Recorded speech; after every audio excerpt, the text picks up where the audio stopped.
Då, tack för alla som är här idag på våran workshop. Yes, thanks for coming. I'm Gary Fabbri, here with Holistal and looking forward to talking about, here we come. Hi. A few people are coming in still, so we'll wait for them to arrive.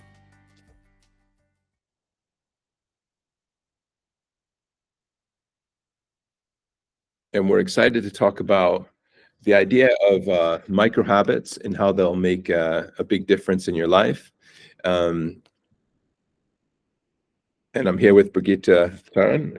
Tell us a little bit about you, Birgitta, Ja. and then I'll tell them, Ian, we'll start our stuff. Och jag heter Birgitta Thörn och är vd för Holistal. Jag har jobbat som entreprenör i över 35 år. Det mest framgångsrika jag har startat är ju den globala kedjan i trim. Idag så ska vi prata om Holistal och mikrovanor. Yes. Så Gary, varsågod. Thanks. I'm going to talk a little bit about micro habits and how they can make a big difference in your life. The first thing I'll do is just introduce myself a little bit. And I'm Gary. I have a degree in psychology and also an MBA in organizational behavior. I've been working with Holistal for a while, especially on the mindfulness side of things. I'm also a yoga therapist, certified yoga therapist. And one of the beautiful things about micro habits and mindfulness and this whole arena is that we really can make a huge impact on our own lives by simply doing small things every day. And what I'd like to do just to kick off this whole thing is to just start with one little thing that I do basically daily, and that is working with the breath. As a yogic person, I think the breath is super important, and also it's one of the ways that we can really regulate the body through what's considered basically an ancient technology. So let's go in together and just do a little bit of a micro habit practice together right now to start us off and to set us into a kind of mindset that's ready to receive whatever it is that's coming our way. So first, let's move over to the breathe slide here. And let's settle into our body just for a moment.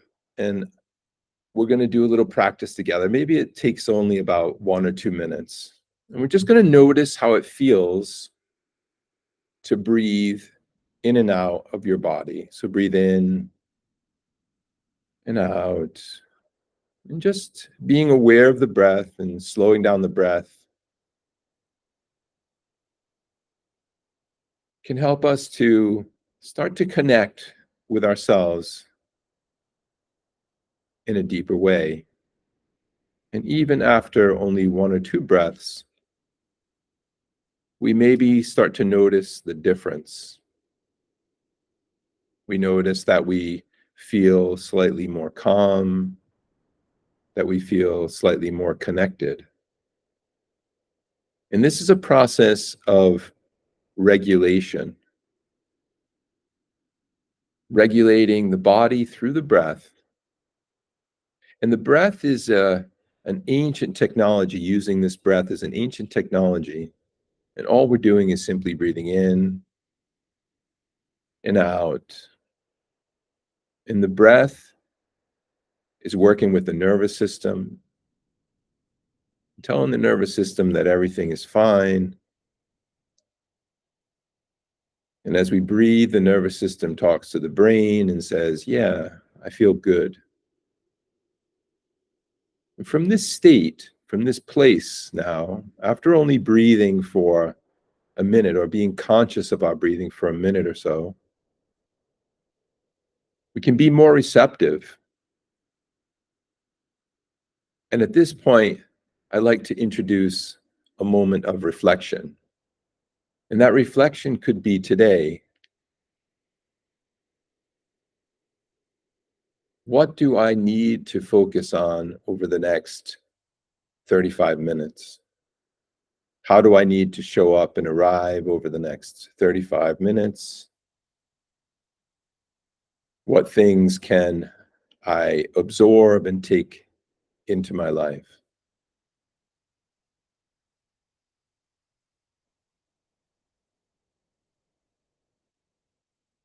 Another few breaths here. Noticing how it feels to reflect on this idea. And the next step in this process would be response. And the response is simply being aware of how you are going to arrive and show up into the next few moments and few minutes during this presentation. And for me personally, as I start to breathe and calm down, the initial nervousness or jitteriness that I feel coming into presenting disappears. I feel that I'm more connected to myself, and that makes it much easier for me to connect to all of you. So let's move on to the idea of habits. Now, when it comes to habits, we're kind of all sold, aren't we? We all believe that habits and good habits can help us in our lives. We believe that by doing things continually, day by day, that we can improve over time. And there are many different models and approaches to do this. Habits are something that are essential to our well-being because they're the things that we put into place that guide us into having each day the kind of day that we want to have. And so it's very easy to say, yeah, I believe that habits can work for me. We also know that habits, if they're moving in the opposite direction, can lead to a negative spiral. For instance, if we're eating poorly day after day, or we're doing something that isn't very healthy for us, we also feel those habits increasing in a negative direction. And so the question is, how do we take control of our habits and guide them and use them in a way that's not overwhelming? So one of the things that happens is when we start to talk about habits, there's probably like a list of, 40 or 50 things that people say that you must do every day. You should get up in the morning, you should meditate. We just did a short meditation. You should write in your journal, you should do some push-ups, you should go to the gym, you should do your running. And it's just like a massive amount of things. So the question is, what things are prioritizing for us? What things are most important to us to really make a difference and shift the way that we want to work with ourselves? And this is where we're going to get into the idea of micro habits and how they work. But first, we're going to just generally get into the idea of habits themselves. Even in the time of Aristotle, he has a quote which is, "We are what we repeatedly do. Excellence, then, is not an act, but a habit." So this is something that's been known for a long time. It isn't like a new thing. And as I said, we are all sold on the idea of habits. We all believe that habits are essential to our well-being. And the thing is how do we work with them? Now, if Aristotle is thinking that, then we also know that there's a real history of habits. So what's the best way for us to approach and get into the habit idea? When we talk about habits, we're dealing with this concept of what I like to call a state of being. So, just when I guided that very short meditation, that centering meditation, it's for me, that is a micro habit that I use very often because it allows me to get more present and get more connected to what I'm going to do at the moment. Now, before doing the presentation, we had a lot of different things coming in. We were connecting the computer. We're making sure that everything's in line. We're doing final checks on our notes. So there were a lot of different things that were happening in my brain as we were moving into this. And just that simple 2 minutes of noticing the breath, of regulating, then reflecting on an idea. How do I want to arrive and show up? And then actually showing up made me really clear of my own state of being and the way that I wanted to arrive here for all of you. So let's talk a little bit about the main areas that we get into when we talk about habits. And of course, we have the body, and all the things associated with the body, the way we exercise, the way we move, the things that we eat, all those things are super essential to our well-being, and we all know that. And those are definitely those things that are on that kind of like, yes, we know that we need to eat well and exercise and get sunlight and fresh air and all this kind of stuff. Then we have the mind, and the mind is a tricky one because many people believe, or at least have been sold in the idea that, let's say, meditating is important, or that doing some other kind of mindfulness activity is important for us. And yet we often prioritize away this. And the research shows, there's a lot of research about, specifically about meditation, that it definitely helps us improve our lives. And yet at the same time, it's a habit that we don't see a direct result in. It isn't like when we go to the gym and we get kind of a pump, right? There's a difference in the mind and the way that we experience it. And yet when we do on a regular basis work with the mind, it helps us to be more centered and focused. And we can do simple things like the little intro that we just had. And the last is the heart. And I think that the heart is almost the most important place to place our micro habit journey. Because if we really feel that we're doing things that are actually helping us to get closer to ourselves and get closer to the people that are around us and the things that we love to do, then the other things will fall into place. So we don't have to make ourselves eat well. We don't have to make ourselves exercise and go to the gym. We don't have to make ourselves meditate. If we come from the place of the heart as a centering point, then what happens is the other things are much easier to implement in our lives and much easier to know which ones to choose. So we might be choosing, oh, yeah, I want to eat well, but I really love to spend time with my kids, and on Saturday nights, they love ice cream, so we're going to have ice cream together. It's totally part of the whole process, but it comes from a place of the heart. It comes from that feeling of connection. I think that's super important. Let's get on to now the process. So when we deal with habits, we know the idea, especially with micro habits, is that we're making incremental changes. And those changes are little tiny changes that happen every day. There's, of course, a discussion about the idea of the 1% increase, and then over a year, it's like, 35% improvement in different areas. Well, this is so true, and we all can, again, buy into this idea. The question is, when we start to work with this material, there might be 100 things that we want to work on. And so I really wonder what the best starting point is when it comes to micro habits and implementing them in our lives. And I mentioned that I think it's important that we come from a place of the heart. But before we get into actually creating a structure, let's talk a little bit about two of the main pieces of literature that are surrounding habits in our lives, because it's important to see where people have been in the past to get a better idea of what we can do in the future. So first, let's take a look at two important books. One of them is Atomic Habits by James Clear. And if you're interested in habits, it's one of the most popular books right now in the marketplace. And the other is The 7 Habits of Highly Effective People by Stephen Covey, which is really one of the main books that has helped shape my life, but also it's one of those pieces of literature that has really created a generation of people that are much more deeply understanding of habits.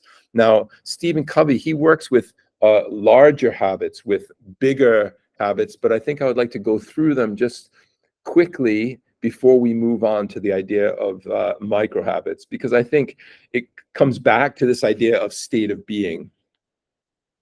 So Stephen Covey's main, let's say, main points, his 7 habits are, I've got ones in front of all of them because I think they're all important. The first is to be proactive. So what does it mean to be proactive? It's like focusing on the things that we can control, and then taking responsibility for our action. This is like probably the number one single thing that we can do in our lives every day to help us to take those steps for improvement. Super important. The second is to begin with the end in mind. If we have a clear vision of what we're desiring, and we have a direction that we want to move in, then creating the micro habits to get to that point help us a lot. So if we start to think, that's where I'm headed, that's where I want to go, this is my vision, then the small incremental steps become so much easier to put into place. So begin with the end in mind is probably like the plan for our micro habit journey. The next and the third point in the 7 habits is put first things first. A lot of times we do things that seem urgent, but they might not be important, right? And this is where we start to prioritize what is the most important thing for me to do right now. And again, it brings us back into the moment. And this is where activities can help us that are focused on the moment, focused on these incremental changes. That's where mindfulness comes in. What exactly do I need to do right now that's going to move the needle in the biggest possible way for me? The next stop is win-win, to think win-win. And this is one of those habits that isn't necessarily a micro habit, but it's extremely important in getting connection to other people. Because basically what happens is whenever we're trying to reach a new goal, to reach a new place, we want to find a solution that is good for us and good for the people that we need to engage to help us get there. This is, of course, a great example is when we're working with coaches and how coaches can help us to improve, right? They get something out of the relationship by guiding us. Maybe there's an exchange of finances, and you're, as a person that's taking that coaching, is getting the benefit of their wisdom, experience, and help. And I think it's extremely important in that kind of relationship, but also in wider relationships, to think win-win. The next is one of the most beautiful of the 7 habits, and that's to seek first to understand, then to be understood. So this is the idea of really listening empathetically and communicating clearly. And this is about building deep relationships. Now, I think, there's no sense doing loads of stuff if we don't really have relationships that are important.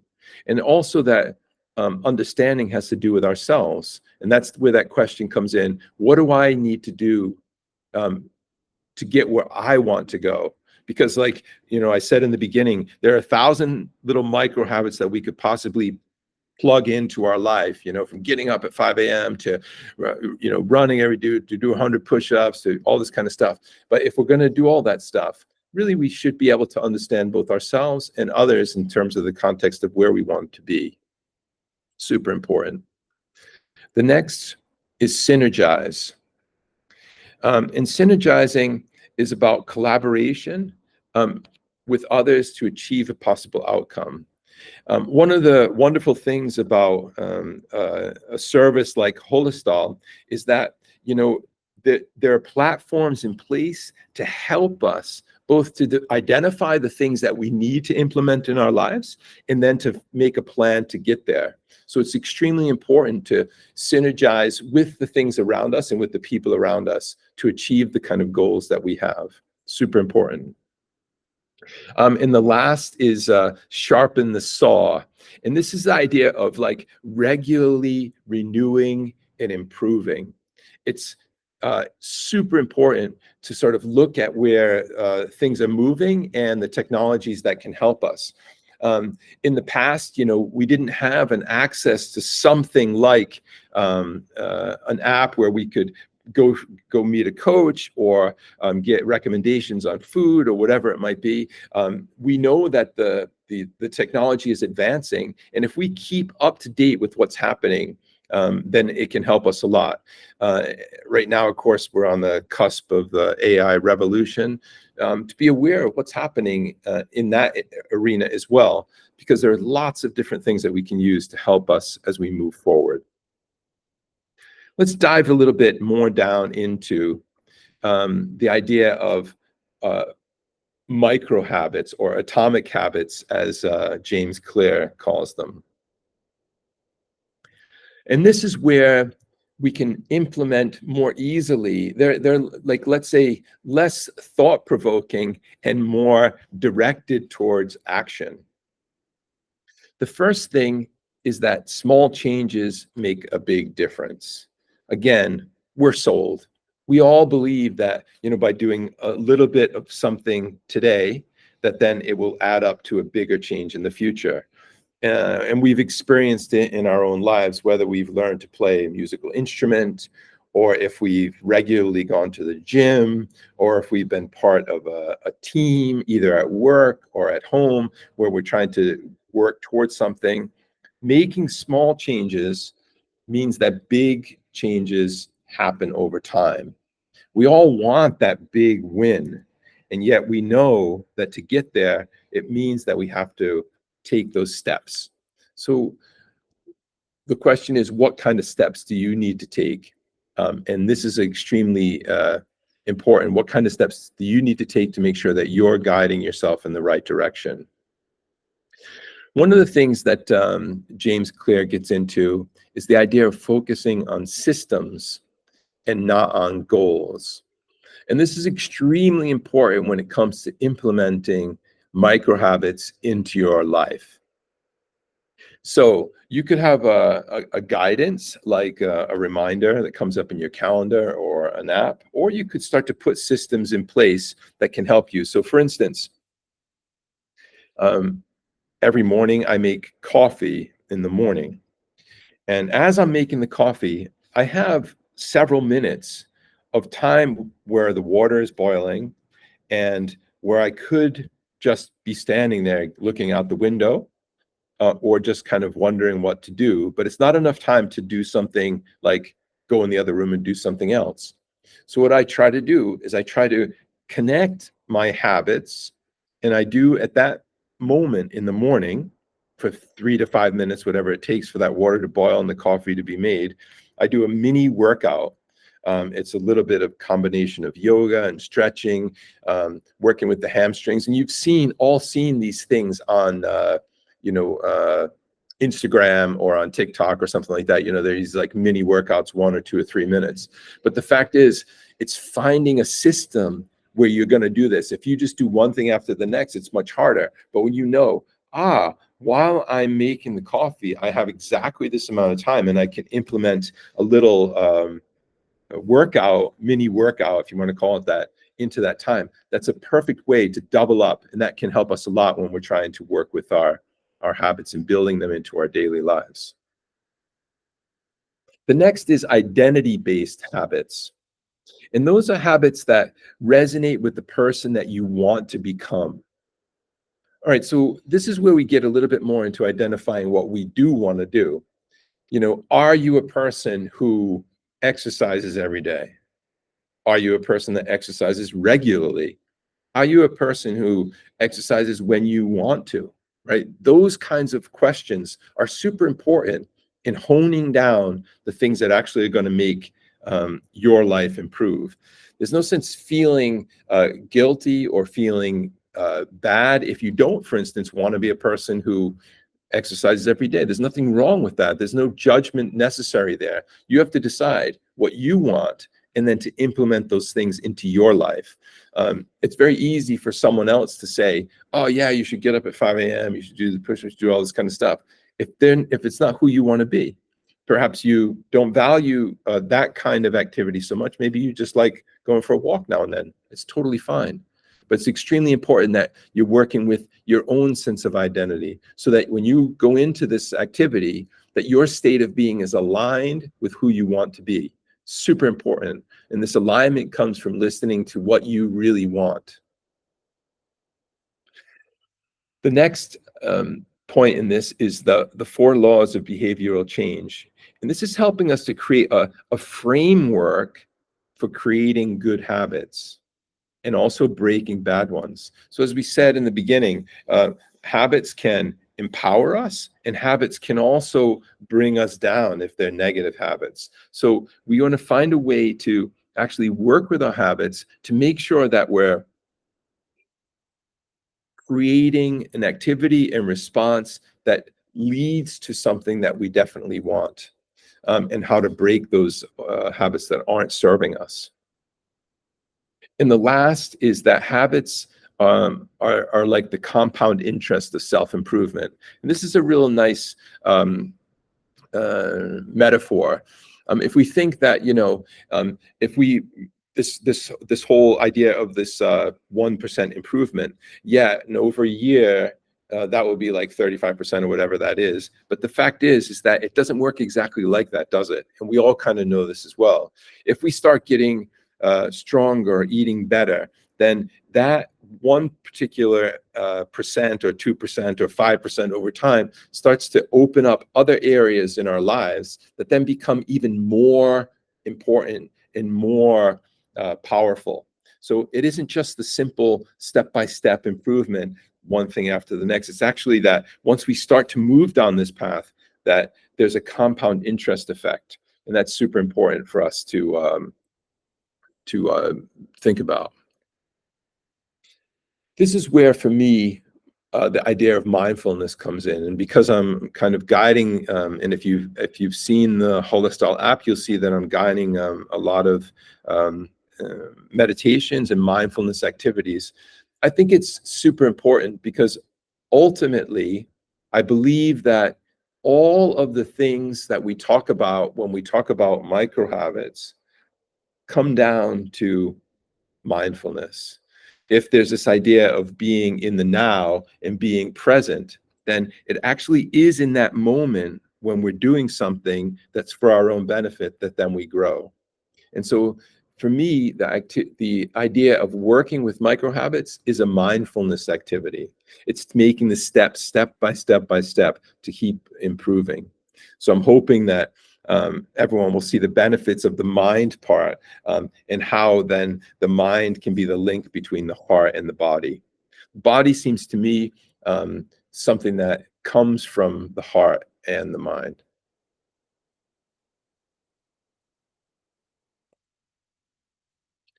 All right, so the first thing is, when we think about this process of creating a new habit, is that we only have so much time in the day, right? We can't get up at 5 and do all. If I did all the stuff that some guidebook would say to me about what I meant to do, by noon, I'd be done with all the basic things. So I know that there are things in my life that I'm not working with, that I'm not that are not serving me. And so the question is, how do I break that habits that aren't working with me? And the first is to work with my own behaviors. So I look in and make an assessment. Okay, I look at what the end is. I have the end in mind. I look at where I want to go. I decide certain habits are not working for me.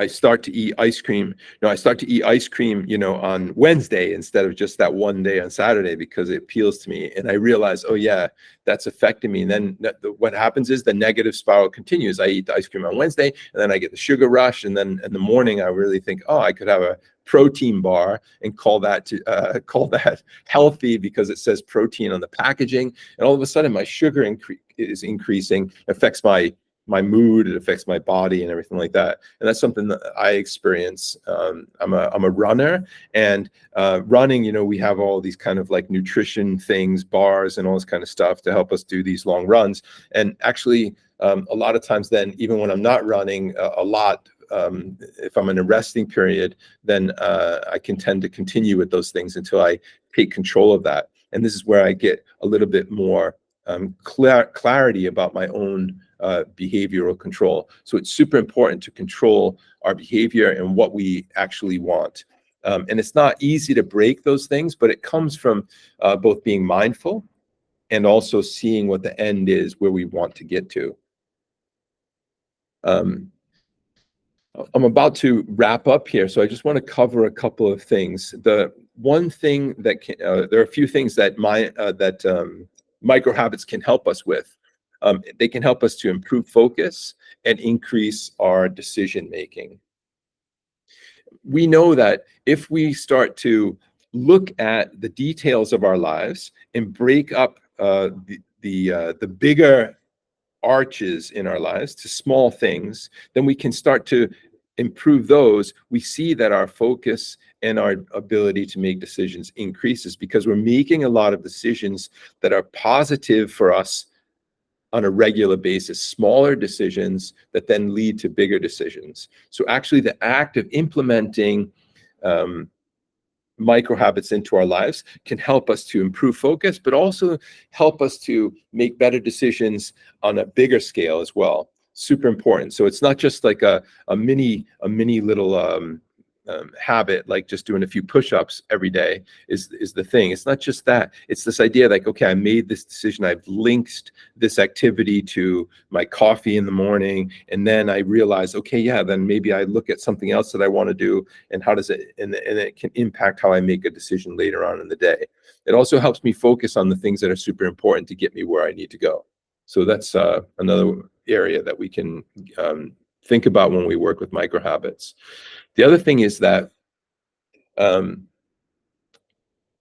if we start to plan out what we want to do, then we reduce stress through time, because we make decisions and plans and we put them in place, and that alleviates the pressure of everything being new every day. When we have a micro habit or a habit structure that we're using and implement it into our lives, it helps us to then take away the things that are not serving us, and that reduces stress. We know that we have things in place. For instance, we know that we're going to meditate. We've decided, okay, our micro habit is to do a 5-minute meditation before I go into a meeting, or a 3-minute meditation, much like the one that I guided in the beginning, and that we know reduces stress.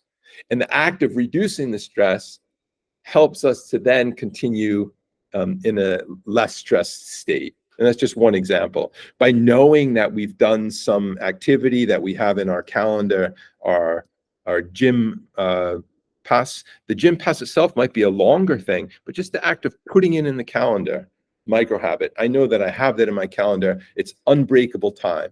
I'm not going to miss that time. That's in there. So those are the kind of things that can help us to reduce stress. So super important to work with micro habits to then reduce the bigger stresses in our lives. As with anything, putting things in place, and especially creating systems, requires patience and persistence.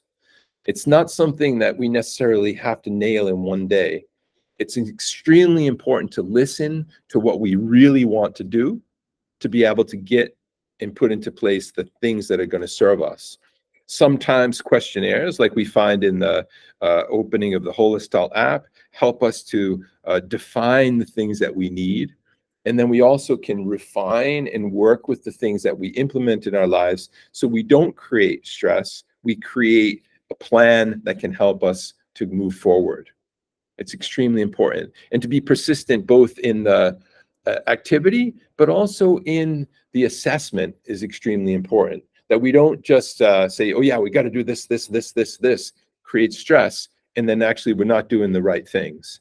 Extremely important to do the right things for us, for our vision towards what we want to be and how we want to live our lives. Super important to do that. And so just to wrap up, I just wanted to give you a quote from Rumi. And the quote is, "Stop acting so small. You are the universe in ecstatic motion. What you seek is seeking you."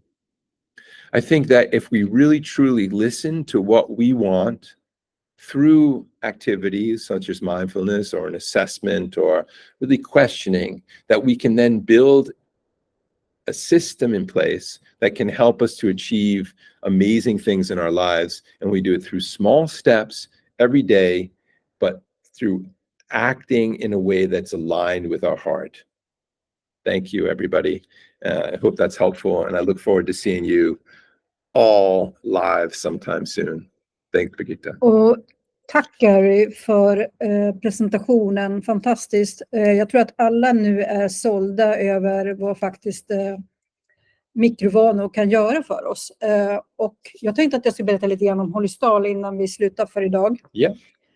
Holistal är ju ett företag som hjälper framförallt företag och organisationer att skapa en hälsosam arbetsmiljö med hjälp av mikrovanor, precis som vi har hört här idag. Men vi börjar lite med problemet. Vad har vi för problem i samhället idag? Vi har över 71 miljarder som var sjukskrivna under förra året. Och utav de där 71 miljarderna så var det 46% som stod för psykisk ohälsa. Så vi har en stor utmaning i Sverige idag. Och som vi alla säkert vet så står vi dessutom för en betydande demografisk förändring. Det vill säga att under de kommande åren så kommer vi bli allt äldre i befolkningen. Och det innebär att vi måste kunna arbeta längre än idag. Och därför behöver vi förebygga ohälsa helt enkelt. För att kunna möta morgondagens hälsobehov. Och våran lösning på problemet handlar ju om att hjälpa, som jag sa, företag och organisationer.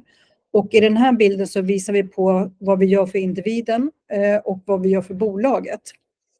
Individen får en app med mikrovanor där man kontinuerligt jobbar varje dag med sin hälsa. Och vi fokuserar på flera olika områden för att du verkligen ska hitta just dina mikrovanor. Så vi har träning, vi har vad man äter men också hur man äter, stress och sömn och korrelation med energinivå. Så de här 6 områdena är det som man väljer emellan. Men precis som du var inne på Gary så väljer man ju ut ett par områden som är viktigare för en själv att förbättra sig inom. Och det är kopplat sedan till gamification. Och gamification innebär att man får poäng för att man har gjort sina vanor. Det blir en direkt belöning för att jag faktiskt har gjort någonting. Så jag behöver inte vänta så länge på den här belöningseffekten. Och företaget sätter upp då en belöningstrappa till medarbetarna.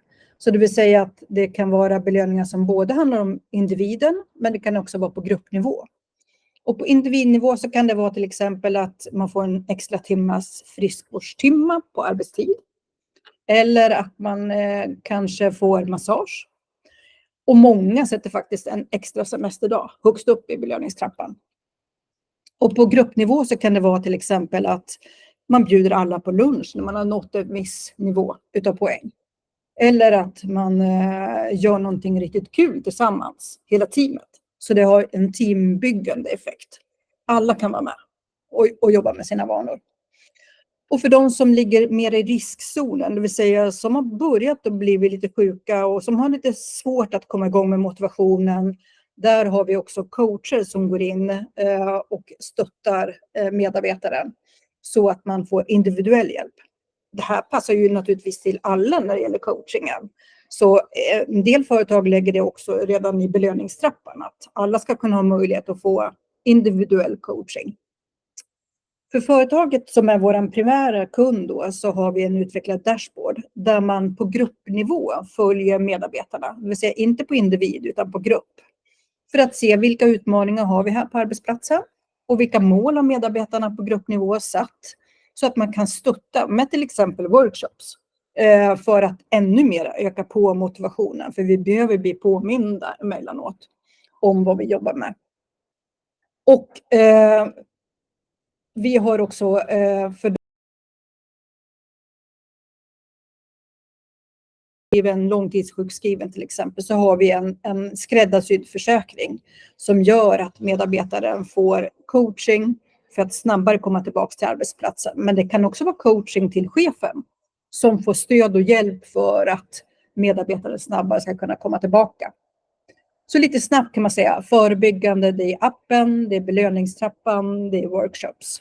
Och för de som är i riskzonen, coaching, och där har vi 3 typer av coacher. Vi har dietister, personliga tränare och mentala coacher. Så oavsett vilket område du har utmaningar med så finns det coacher som kan stötta och hjälpa. Och sen rehabilitering, återgång. Vi hjälper till att man snabbare kommer tillbaka. Så vi är med kan man säga hela vägen. Och lite resultat. Vi är ju ett företag som har varit med i Karolinska institutet Life Science-hubben för att egentligen bli både kvalitetssäkrade men också få stöd och hjälp att utveckla vår tjänst så att den håller en hög standard.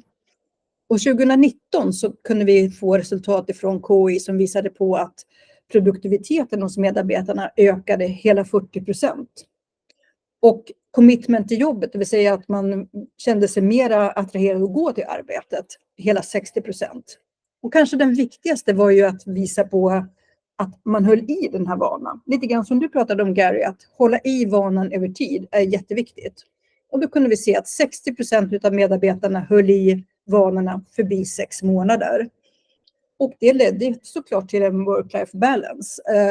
Hela 75% upplevde större work-life balance.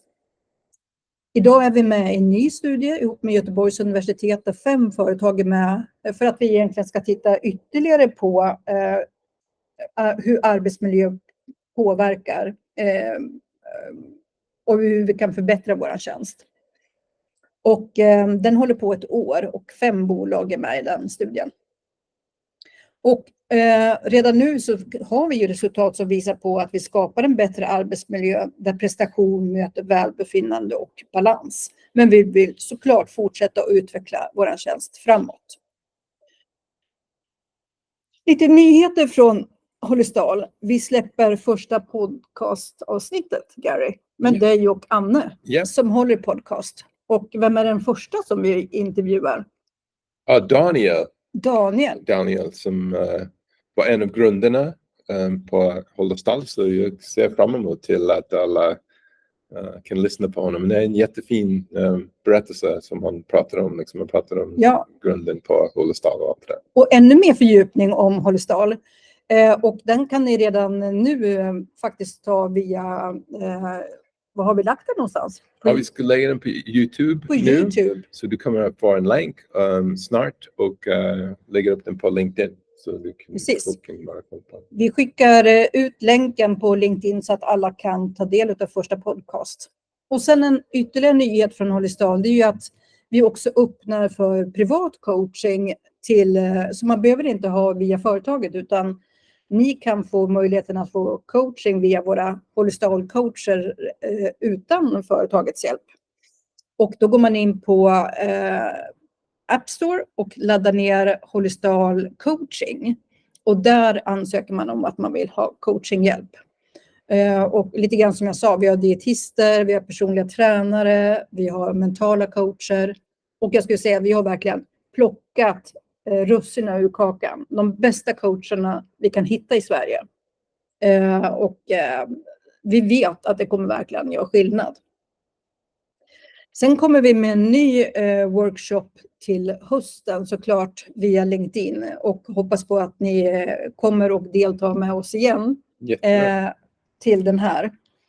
Men låt oss ha lite sista avslutande snack. Ska vi se om vi får upp bild på oss. Ja, där. Här är vi. Och fantastiskt att ni ville delta med oss idag.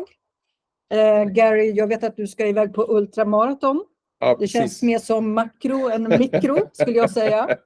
Eller hur? Precis, det är massor med mikrogrejer som man måste göra om man ska klara av. Precis, om man ska klara av den här makro.